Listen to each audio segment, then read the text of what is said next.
આપણે ભરેલા કારેલાનું શાક બનાવીશું। તેના માટે આ રીતે કારેલા લઈ લઈએ। ત્યારબાદ કારેલાને ઉપરની જાડી છાલને કાઢી લઈએ। જાડી છાલ આ રીતે કાઢીને એના ડીટિયા કાઢીને ત્યારબાદ વચ્ચેથી કાપો મૂકીને એના બીજ કાઢી લઈશું આપણે। આ રીતે બધા જ કારેલાને એક પછી એક સાફ કરી લઈશું।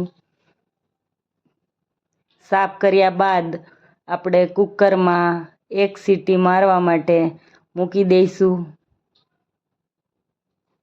કુકરમાં મૂક્યા બાદ આપણે અડધો ગ્લાસ પાણી, 2 ચમચી ગોળ,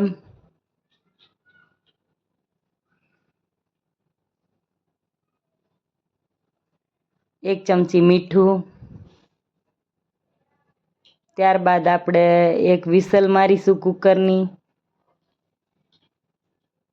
ત્યારબાદ આપણે કારેલામાં ભરવા માટે જે મસાલો છે એ બનાવવા માટે પેનમાં 4 થી 5 ચમચી તેલ નાખીને ચણાનો લોટ શેકવા માટે મૂકી દઈશું।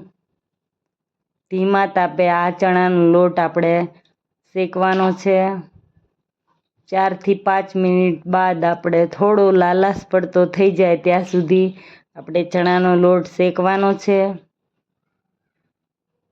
આ રીતે શેકીને ત્યારબાદ એની અંદર બધા મસાલા કરવાના છે, જેમ કે પહેલાં મરચું પાવડર, ધાણા જીરું પાવડર, 2 ચમચી તલ,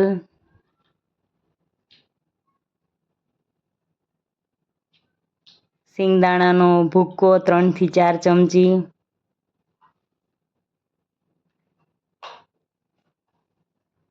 એક થી 2 ચમચી ગોળ નાખીશું, ધાણા જીરું પાવડર, સ્વાદ મુજબ મીઠું, હળદર પાવડર, હિંગ નાખીશું, લસણની પેસ્ટ નાખીશું, ધનિયા પત્તા નાખીશું, લીંબુ નાખીશું। ત્યારબાદ આ રીતે હલાવીને બધો જ મસાલો મિક્સ કરી લઈશું। ત્યારબાદ 1 થી 2 ચમચી મસાલામાં આપણે પાણી ઉમેરીશું। મિક્સ કરીને આ રીતે આપણે કારેલા ભરી લઈશું। એક પછી એક આ રીતે કારેલા આપણે ભરી લઈશું।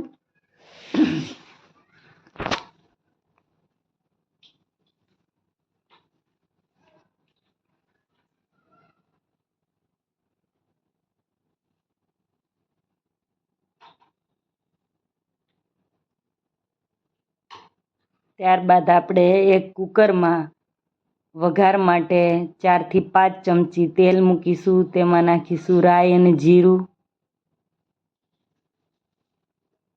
રાઈ અને જીરું સતળાઈ જાય ત્યારબાદ કડી પત્તા, લસણની પેસ્ટ, તેલ છૂટું પડી થાય ત્યાં સુધી આપણે સાતળીશું।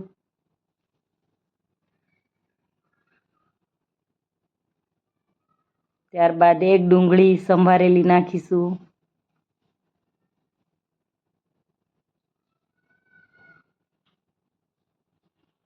બે થી 3 મિનિટ આ રીતે તેલ છૂટું પડે ત્યાં સુધી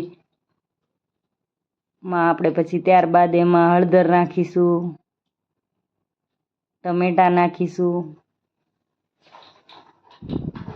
1 થી 2 મિનિટ માટે આપણે આ રીતે એને ટમેટાને થોડા ચડવા દઈ। ત્યારબાદ 1 ચમચી મરચું પાવડર નાખીશું, 1 ચમચી ધાણા જીરું પાવડર, કારેલાનો મસાલો જે ભરેલો હતો એ બચેલો હોય એ થોડો નાખીશું, ગોળ નાખીશું, થોડું પાણી ઉમેરી અને બધા જ કારેલા ભરેલા એક પછી એક કુકરમાં મૂકી દઈશું।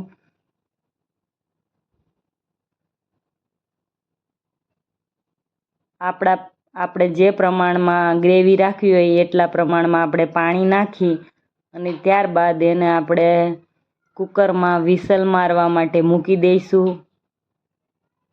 3 થી 4 આપણે વિસલ મારીશું. ત્યારબાદ આ રીતે આપણે જોઈ લઈશું કે આપણા કારેલા બધા ચડી ગયા છે કે કેમ. ત્યારબાદ આપણે પીરસી અને આ રીતે આપણે એનો ટેસ્ટ